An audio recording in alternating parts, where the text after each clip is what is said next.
we'll go ahead and get started. I want to welcome y'all.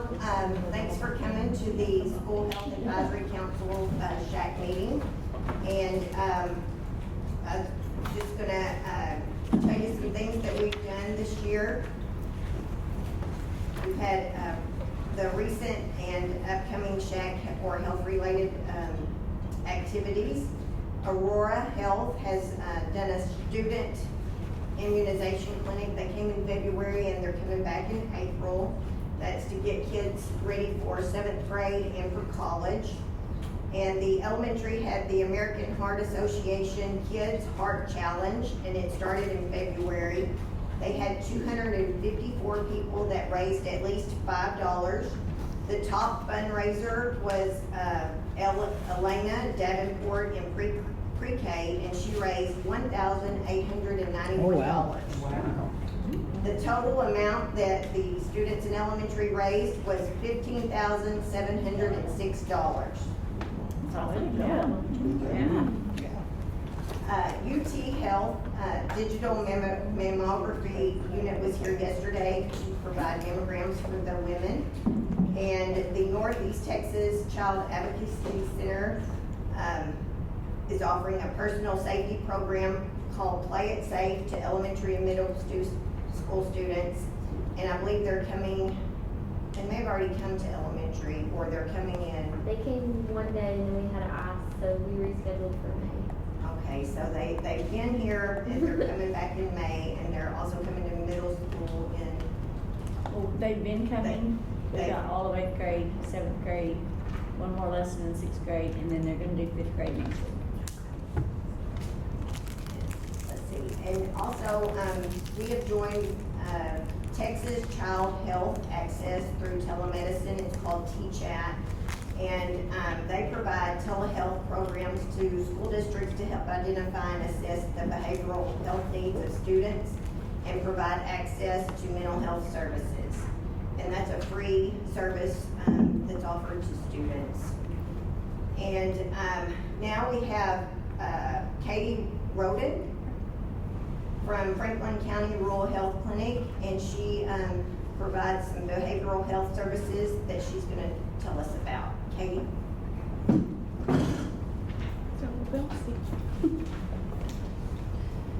So my name's Katie, and I work with Dr. LaForestry at the clinic across the street. And we've started opening a program to help all ages, so kids and adults throughout the community and local areas for behavioral and mental health.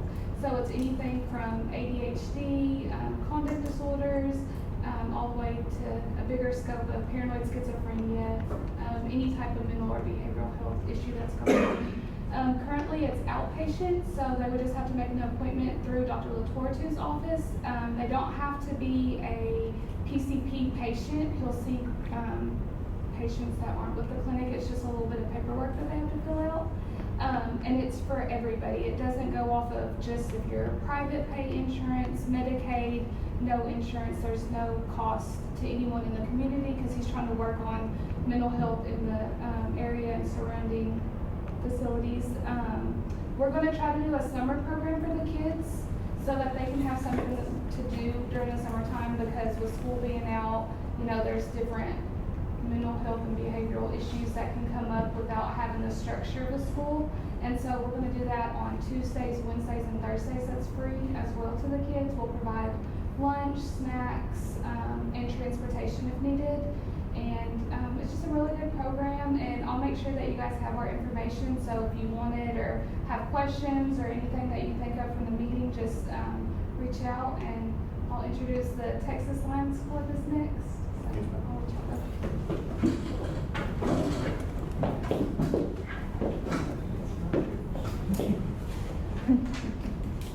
Well, thank you all for having us here. My name is Ricky Corrin. I'm with the Big Sandy Area Lions Club, and I'm also the district governor for the Northeast District of the Lions.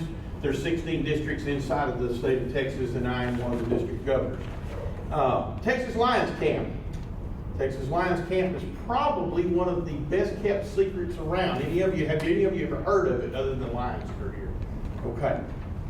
I'm going to give you their mission right quick.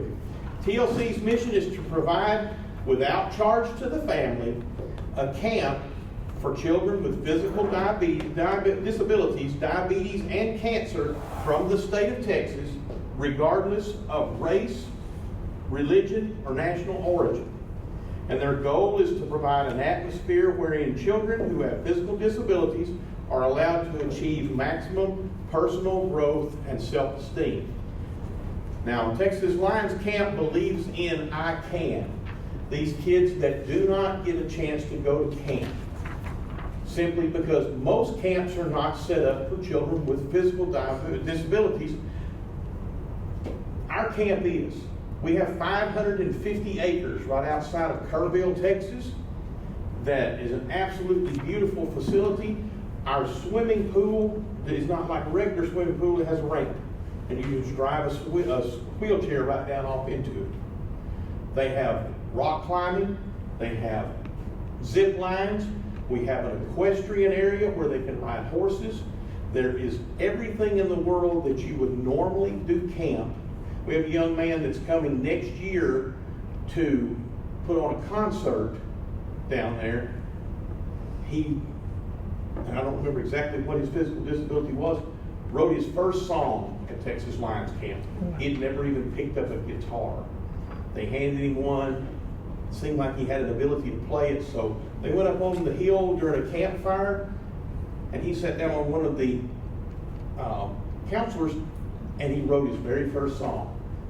So we'll be celebrating our 75th anniversary next year. Next year will be 75 years. In 1948, there were some of the district governors got together. There was a polio epidemic rampant everywhere. And their question was, what are we going to do about the children? So they started raising money. They actually had one governor that loaned them $20,000. It was a hot check.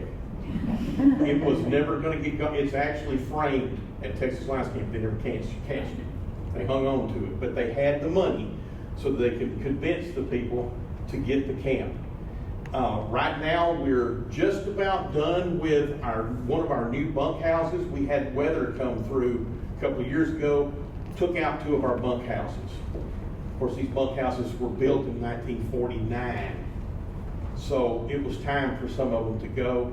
We've built 2 new bunkhouses. We now have 12 smaller bunkhouses that can be used. When COVID hit, of course, it shut down everything. Well, we said, it's not going to happen. So instead of having individual camp for a group of kids, we split it up and made it camp for families. And we let the whole family come, because that way the family group could stay together. So now we have some cabins for family groups to stay in. You guys make sure you get a list of this, because this has got all of the stuff on the back of it. So why am I here? Why am I talking to you guys? Because of HIPAA regulations and all that, we can't go out and talk to these kids, but y'all can. Y'all know the kids that could use the services of Texas Lions Camp. Y'all can talk to them and say, listen, let me get you in touch with our local Lions Club. The only thing that the Lions Club really has to do is sponsor them. We'll go online with you though, with the parents sit down and show them how to fill everything out. For the diabetic camp, which the diabetic camp fills up very, very quickly, and it's already filled up this year and it's on a waiting list to get into it. But we have a doctor in Dallas, Dr. Ponder. He closes his practice for 2 weeks, and he comes to Kerrville and brings his staff. And they take kids that will have to get mom to test their blood to make sure, check their insulin and all that. They teach the children how to do it themselves. So when the kids come home, they can go, Mom, I can do this. I can handle this. It gives them a sense of freedom. And at the same time, they get to do camp stuff because they have an entire staff there to keep an eye on them. So that's our purpose here today, is just to let you guys know, if you know some families that can use the services of Texas Lions Camp, please reach out to our local club, reach out to me. I can leave you guys cards if you need me to. We just need to know the kids. Right now, for resident camp, which is where the kids all stay together in bunkhouses, we still have openings this year. The family camp got completely filled up very, very quickly. It was very The third popular. week after registration. Yeah, it was very popular. But we still have openings in resident camp. We have, right now, we only have one child from the Northeast District that's signed. We have two, but they're going on a different week. Our week is usually the second week of June, and we provide transportation. If we get enough kids, we're gonna take a bus and haul the kids down there. If we don't, we'll get the parents to take them down, and we'll provide gas money for them to take them down. Or, this is Lois, and she is one of our directors, camp directors from our district. We'll load them up in her car and haul them down there. We'll get the kids to camp. The parents do not have to worry about getting them to camp. We'll get them to camp somehow. All we need to do is get them signed up. So if there's anything we can do about this, helping you guys out, if you got any questions, just let us know. Thank y'all. And I don't know who has, 'cause I didn't look at it. You don't have any questions? You have any questions right now? Are there Or you- costs? How much does it cost for it? There's no cost to the families at all. There's no It costs- cost to send these kids to It camp. costs about $3,000 a child to put this camp on. But our Texas Lions pay for all of it. Club, our Lions clubs throughout the state pays so much out of their dues. And then they also have a voluntary charity. They pay for this. We have money that the camp invests and stuff, but it's at no charge to the family. The family, it doesn't cost them anything. Thing to send these Her kids bill's to about camps. 7 hours. Yes, ma'am, about 7 hours. So to get them there, they ride. We'll put them in a van, we'll stop along the way, feed them lunch, and we get them there, and then we go back on Friday and we pick them up. And our district is, their bus, our district's bus is running the second week of, in Yeah. June. So I think it's the 11th through the 17th. Yeah. Our district is, we've got a bus. They let certain districts, they split it up so that the districts have a week, and that's our week to bring kids in, and that's when we get, they can sign up for any week they want to. But we can only provide transportation for 1 week. For 1 week, and so ours is the second week of June 11th is when we'll take them down. I have a nephew with cerebral palsy, and he's attended the camp and loved it. I'm a long time, my family's been in the Lions Club forever. My mom, who was a physical therapist, was actually a camp counselor there while she was in college. And my brother, Kent Bassinger from Mount Pleasant, was the camp director. He was Chairman of the the board. chairman of board. Chairman of the board. Chairman of the board of the camp. And And that's a 7-year commitment. You start out as secretary and you work your way all the way up. But my nephew was actually a camper, and he loved it. He absolutely loved it. And I've heard from some talks that if a mom's just really not sure, and we take them down there, and she rides down there, and if she doesn't like the camp, we'll bring them back at no charge. Yeah, because we're going down there and coming back. Yeah. We're not gonna stick around. So Once we we get don't them down, penalize we them come if they back. back out at the last minute because they're just not sure about it. And Cynthia and I are both nurses, and we've been talking about volunteering to go down there during one of the weeks that we go. So. And being a mother of an autistic child, he's old, but they didn't have this when my son was going around. It's because her kid It's lived in hard. Arkansas. But I know for a fact that it's hard to send your, when my child went to church camp, up in Arkansas, it was tough for me to let it go. But once I let it go and he enjoyed himself, I was a little bit at ease. So I get it. I get it more than you know. The absolute biggest barrier that we have is the parents letting the kids go. You're gonna let your kid, because most of these parents with children with disabilities, sorry to say this, they're helicopter parents. They have to be there. I know you don't. We can do this. And when they get the kids down there and they find out what they get to do, these kids go, wow, I can do these things. And it's great. If you ever get an opportunity to go to a graduation, go down on a Friday night to a graduation, because that is the most fun you will ever have. Take a box of Kleenex. Yeah, because you're gonna need it. If we sponsor one from here, we'll invite you to go down with us when we go down to pick them up and go to the graduation. Oh, yeah. So that you can see. And it's a blast. The graduation is an absolute blast. I'll tell you a quick story about graduation because I went down one year. There is a motorcycle, and I will say they're a group, but they're really a gang. If you look at these guys, they're pretty rough looking. They're called the San Jacinto High Rollers. They go out through the year and they raise money, and then they donate it to charities.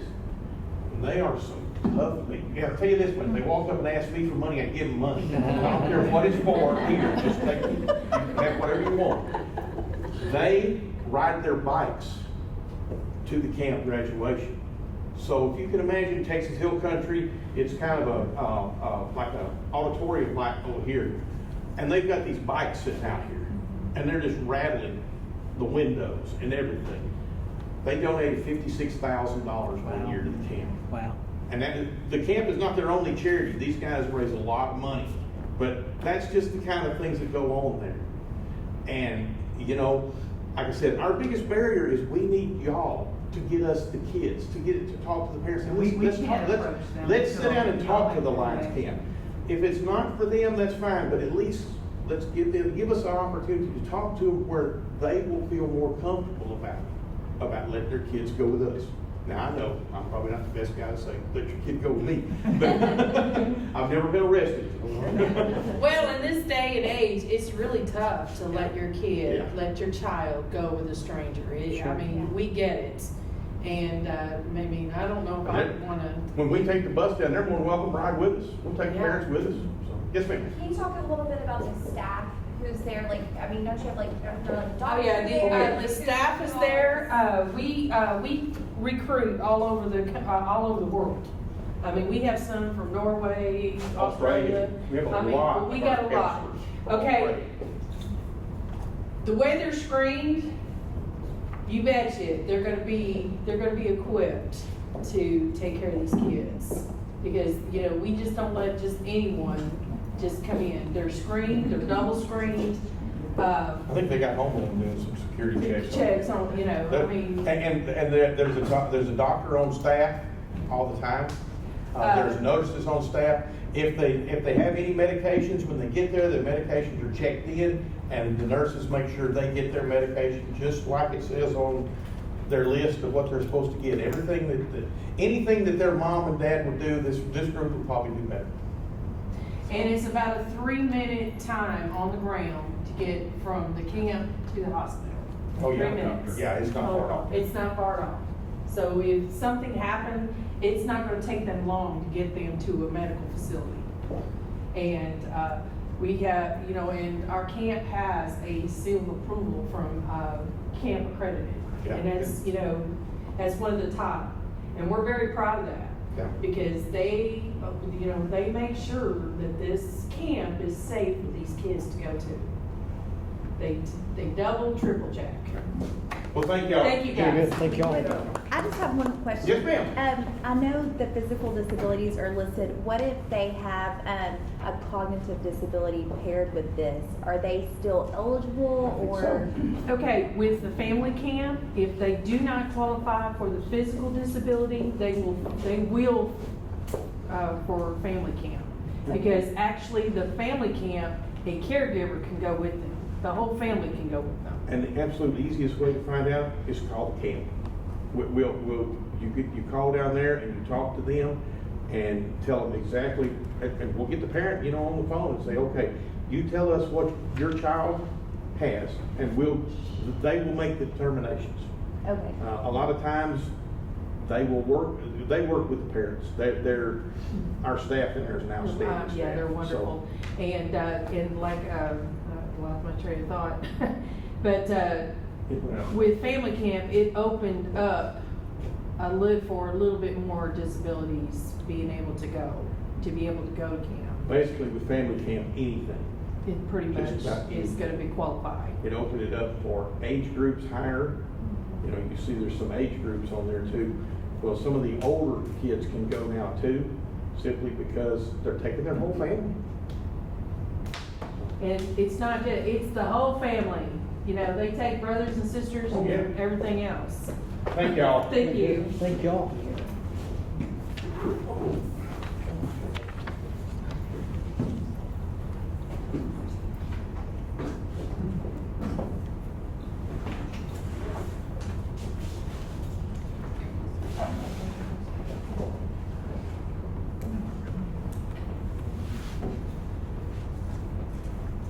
Next, we have Tanya Wade and Kathy Weeks. Tanya's from the Esteemed Curriculum, and Kathy is with Mercy Manor.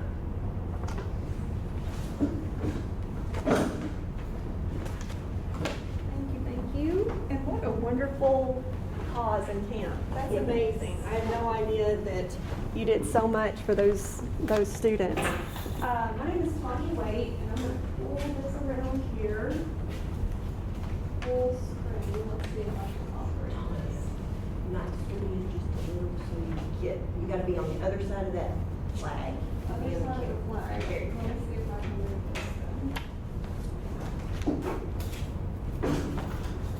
this Will that work? Yeah.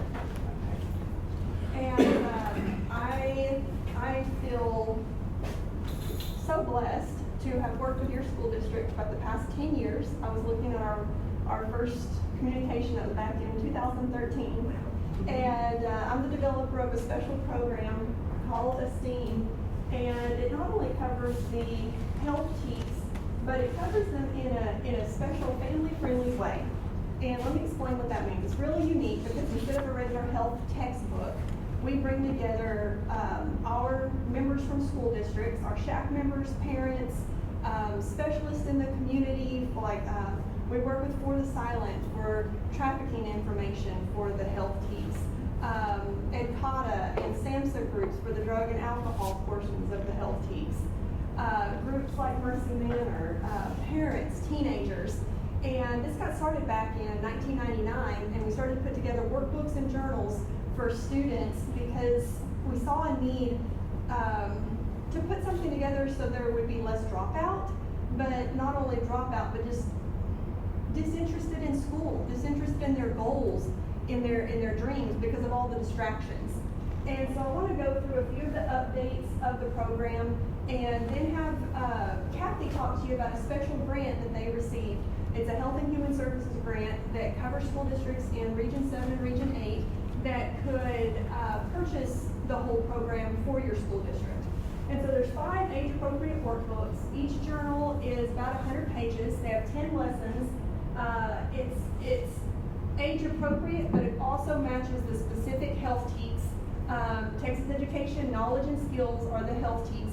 Those were revamped in 2020, and so a lot more sensitive topics were added in 2020.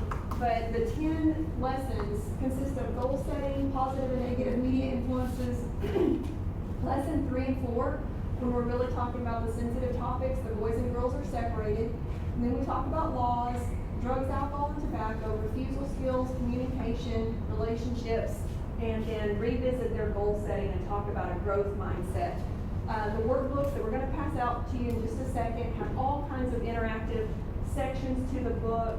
Each facilitator or teacher that goes through the training gets their own leader kit with all kinds of components that are fun and interactive with the student. And it's not only nurses, counselors, coaches, PE teachers, but sometimes we've trained children's advocacy centers that a school works with, crisis pregnancy.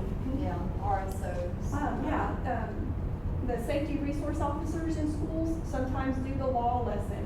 We've trained CIS to take certain lessons. And so it's a big collaborative effort to get these topics taught, because the health teaks are mandatory, but it's really hard when there's not a specific subject or lesson set aside for those health teaks. The new health teaks, you guys can't see those. Could you pass those out? Raise your hand if you want, well, I have 5th, 6th, 7th, 8th, and high school teaks, and Kathy can give you the package. But each of those little lines is a separate student expectation that they are to master by the end of that grade. So just like 7th grade right there, there's 117 SEs for just that one grade. So it's a lot of content in that grade. There's 6 topics in the new health teaks. Physical health and hygiene, mental health and wellness, injury and violence prevention, drug, alcohol, tobacco, and sexual health. Now that last section, this year in the state of Texas, There's a piece of legislation called House Bill 1525, and it requires parents to opt in to those sensitive topics. And so it's a good thing, but it's also been very difficult for schools across Texas to get those forms back. So I'm here tonight to talk about our parent involvement and our parent resources online so that we can get more of those forms back next school year from the parents, because it's a really important part. In fact, like out of the 100 SEs, 47 of them have to do with the sensitive topics that have to be opted in. So that's a lot. It's a good thing, but it's also very difficult. And so as you look through these 6 sections of the health teaks, if you see any of them that you want to talk about, it also covers your school district. The STEAM program covers your school district for Senate Bill 9. What's that? Another new piece of legislation that covers 4 specific things: dating violence, abuse and neglect, trafficking, and family violence. And so all of those pieces, if you're teaching the health teaks, you're covered for Senate Bill 9. Our 5th, 6th, 7th, 8th, and high school book covers everything you need for Senate Bill 9. It also covers you for Senate Bill 123, which is the character education legislation. There's 30 character traits that they're to get each year, and we've built that into the workbook. So, I mean, if you have a character education program, that's great, but you wouldn't have to buy something in addition if you didn't want to. There's some other things like Senate Bill 11 that has to do with depression and suicide, that it helps counselors get those components worked in for the students. Not everything in Senate Bill 11 because it's huge, but that I can show you the sections that it helps counselors with. Did you mention the page numbers on the left? Oh yeah, when you're looking at your packet, all the page numbers over here coincide with the different exercises and content in the book, so you can match up the alignment there. And then the guidance in using STEAM, I told you it's kind of unique because we pull together professionals and teachers and parents, and we look specifically at the education code, the TEACs, the legislation, and then what the values are of that community. You have a special job as the SHAC to look at the values of the community and look at all the different options out there and match that together. So the parent component, that if you want one of these parent resource packets, we can email it to you. Or you can Actually, I think I have a few of these here. So we have parent resource packets that we go through. If your school decided to adopt, well, actually, I guess you do the parent resource anyway, but whether you go through the grant or not, you have a parent not. And we go through this packet with them. It's full of all kinds of rich resources. It talks about vaping, it talks about the brain development, It good and talks about bad apps, apps. and the helpful apps, the dangerous apps, and parents are like, well, how do I bring up these conversations? This is important information, but how do I get into these conversations? And that's why we've developed these continuing conversation worksheets that can go with each lesson. And I think, Tracy, you added them to your website, didn't you? The parent packets? I'm not sure if we did or not. Okay. Many schools are adding these worksheets because they go one worksheet with every lesson. And so parents have a way to open up and talk about these subjects in home, where they should. I mean, all of this needs to be taught in the home, and we just want to be a backup. We can also help with the permission form, customizing it, or you can customize it for your campuses. Like if you're going to separate the boys and girls for lesson 3 and 4, what nights you want to offer parent nights, and we can come and do that for free. The opt-in sections and how you want to contact the parents that you don't have forms for. So all of that we can help you with. And there's some other studies that I can get you. How you implement it is also very flexible. We've trained health teachers, social studies, geography, science, study periods to kind of match the different topics. And so in IT, IT person could sometimes teach the media lessons. Lesson 3 and 4 is sometimes a nurse or nurse assistant. Lesson 5 is the safety resource officer. Lessons 7, 8, and 9, we're finding more counselors want to teach those lessons because it has to do with cyberbullying, depression, suicide, healthy relationships. So it doesn't necessarily have to be the same teacher teaching all 10 lessons if you don't want. And it can look different on each campus, the way that it's delivered. But that's really a quick overview of the program. We're in a revision year right now, and so we're adding some pieces on some new legislation. But the content that you see in the workbook tonight is the content that the kids are gonna get next year. We're just revising some of the facts and stats. But I'd like to turn it over to Kathy to tell you quickly about the grant opportunity to see if it's something you guys wanna pursue. Okay, so again, I'm with Mercy Manor. Mercy Manor is a nonprofit organization that began in 2013 in Long Beach, Texas. Its primary focus was working with young ladies ages 13 to 18 that were in crisis pregnancy situations. We have one of only 4 residential homes that allows those young ladies to be in the home with their children, as well as continuing to go to school. They receive all kinds of life lessons.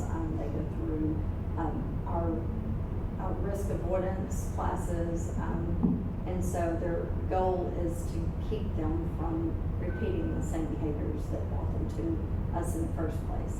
And so a few years ago, our passion grew beyond the intervention piece to the prevention piece, and the opportunity to write for this grant came up. And so we were already teaching risk avoidance to about 700 students, and now we're in a little, I think, over 35 campuses now. So we're very excited that you've invited us to tell you about the grant. And so there are a few things, like Tanya said, the grant allows us to come in and pay for everything. It pays for the workbooks that are back here, and I know that y'all have those. You've been teaching this forever, but I brought 3 sets from 5th grade through high school, so there's 3 of each workbook there. But it allows us to purchase all of the books for the students. It allows us to pay for the parent nights, and for the training that the teachers or counselors or whomever you will have implementing the program. It allows us to pay for that for you as well. So it's a huge savings for the school, since the TEKS and the laws now say that this is something that is a requirement for you to teach. We can come in and provide that at no cost to you. You can take that money and put it into other areas in your school that you might need to spend money on, technology or athletics or raises for your teachers. So in doing that, if you were to choose the grant, there are 3 things that we need, or the state requires from us to collect from the schools. The first one of those is an MOU. And that is just stating that y'all will agree to provide the things that we need, and that we're gonna provide the things that I've talked to you about. The second one is a service, I'm sorry, a sign-in sheet, for those that have opted in and that's taken the program. Now, there's several different ways that we can obtain these from you. It doesn't have to be a burden on you. When we come and do the next step that I'm going to tell you about, we can collect the initials and their ages and so forth. We don't need the full name of a student. Right. Initials. All of this is confidential, so, but we will need attendance for each grade and for each lesson. So some of the schools have said, you know, we're just gonna send you a list of those that were absent that day. And so we go through and mark the attendance for them, so that's one less thing on their plate. So we're here to make this as easy as possible for the school district. The next thing that the state says that the school has to agree to provide is a survey. Now, that being said, we have a pre and a post survey.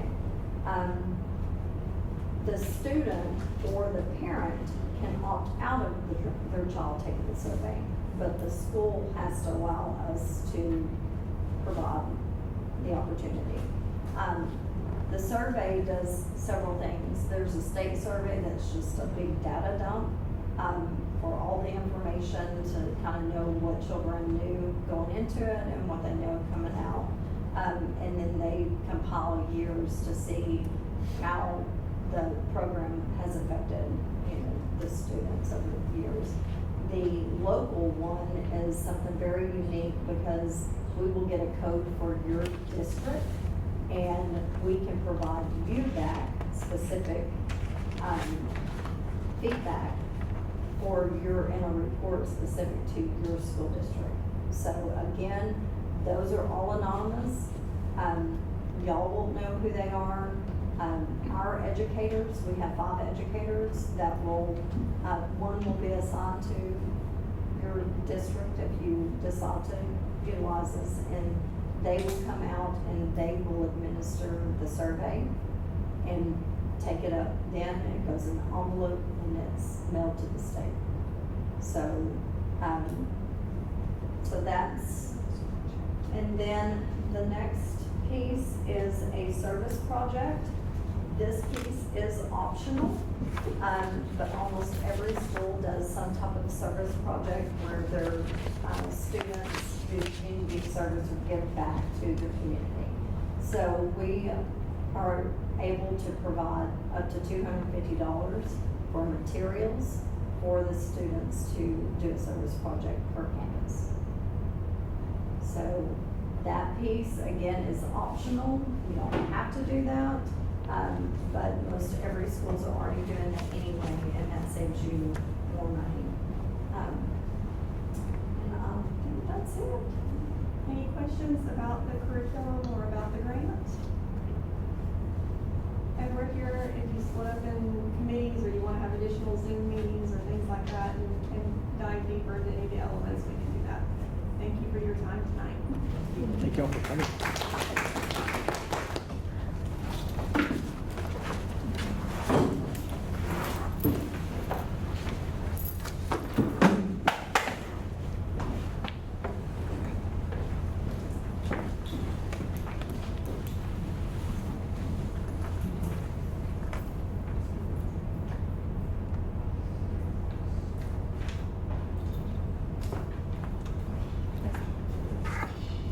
Next, we have Lacey Mendez, and she's with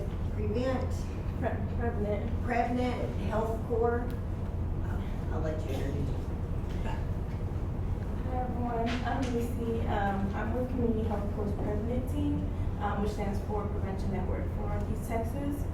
And so we offer a variety of free services, and we mainly focus on substance use prevention for youth. That's ages 9 through 20. So it's a pretty new program within Community Health Corps, and we serve 12 counties right now. So it's Bowie, Red River, Cass, Marion, Franklin, Titus, Morris, Upshur, Gregg, Harrison, Rusk, and Panola. And we do have a brochure up there if y'all want to see like the map that we do cover. So some of the free programs that we offer is, one of them is Too Good for Drugs, and that's a curriculum by the Methodist Foundation. And it is a evidence-based program, TA approved.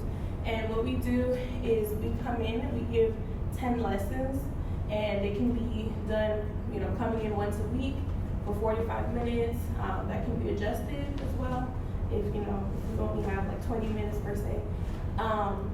Or sometimes we can come in twice a week for 5 weeks. So we're pretty flexible as long as we get to do those 10 lessons. And the first 5 lessons focus on skills development. So there'll be, we work on like setting reachable goals and helping them with making reasonable decisions and managing their emotions and effective communication and stuff like that. And we do have the core components on the flyer. It'll look like this. And it'll list all the core components that we go through. So those are the 5 first lessons focused on skills development. And then the last 5, we go more into like substance use and stuff like that. So, you know, we'll talk about the effects of alcohol, marijuana, and stuff like that, depending on the grade. Now for high school, it's all the same curriculum. So from 9th through 12th grade, it's the same, we teach the same thing. Now for like 8th grade, 4th grade through 8th grade, they each have their own manual. And the skills development section, the first unit is all the same. Like we focus on like the same goals, but the actual content of like substance use and stuff is a little bit different just because we want it to be age appropriate. And so another thing that we do with Too Good for Drugs program is we offer a training too. So let's say if you guys don't want us to come into the school, we can train anyone from your school, or it could be like a counselor, a teacher, really anyone can come to the training, and it's provided for free. And then we do give a kit, and that kit contains the manual, all the workbooks for the kids, all the activities, like we have board games and stuff like that. So I'll show y'all one of them. So they kind of, you know, it looks like this. This one is about goal setting and stuff like that. So we have a lot of fun, interactive activities, so the kids really interact and are like bored, because we're not really there to lecture them. We're just to really just teach them and have them develop skills and just learn in a different way. And so another thing that we offer outside of the Too Good for Drugs program, we also do one-time presentations. So for example, for like Red Ribbon Week, we went out to schools, we gave presentations, we gave free trinkets out and a lot of different free things for the kids and stuff like that. And we talk about the importance of Red Ribbon Week. And then lastly, we do also work with colleges. So we do like a 5-part seminar. Right now we're doing a mental health and drug and substance use prevention seminar. So we'll cover information on fentanyl, marijuana, and stuff like that. And we do the same for the one-time presentations. We'll come in and we'll talk about healthy coping skills, mental health, and stuff like that. So if we're ever needed for that, we do that as well. And yes, that's really all. And if y'all are interested at all, you guys can contact the email behind the brochure. And we are year-round, so we can really start implementing at any school, any time of the year, as long as y'all have a group of kids interested. We aren't limited to schools either. So if there's like, let's say, after-school program or a church or community center, really anywhere there's a group of kids, then we can do that at ages 9 through 20 or 4th grade through 12th grade. We can work with them. Very good. That's all. Very good. Thank you. Great job.